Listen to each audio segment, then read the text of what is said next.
Syahbirin Nur, Gubernur Kalimantan Selatan, kembali menjadi sorotan setelah Hakim Tunggal Pengadilan Negeri Jakarta Selatan mengabulkan sebagian permohonan pra-peradilan yang diajukan.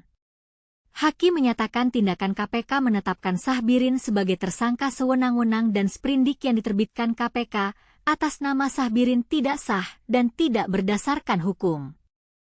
Pertanyaan muncul, apa sebenarnya yang terjadi di balik kisruh ini? Bagaimana Syahbirin dapat ditetapkan sebagai tersangka oleh KPK tanpa adanya bukti yang kuat?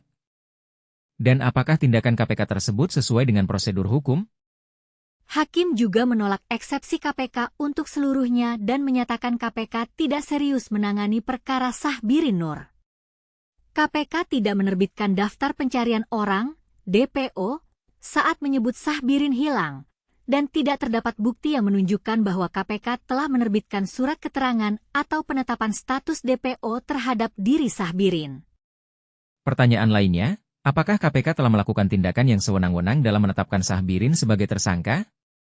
Dan apakah KPK telah melakukan kesalahan dalam menangani perkara ini? Syahbirin Nur sendiri telah mengaku tidak melakukan suap dan telah memimpin apel di kantor Gubernur Kalsel. Apakah ini berarti bahwa KPK telah salah menetapkan Syahbirin sebagai tersangka?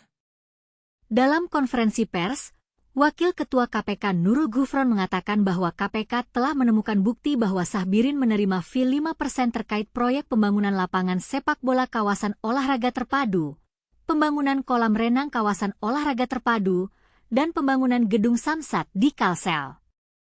Namun, pertanyaan muncul, apakah bukti tersebut cukup kuat untuk menetapkan Syahbirin sebagai tersangka? Dan apakah KPK telah melakukan tindakan yang sewenang-wenang dalam menetapkan Syahbirin sebagai tersangka? Dalam kesimpulan, kisruh ini menunjukkan bahwa KPK harus lebih serius dan lebih teliti dalam menangani perkara ini.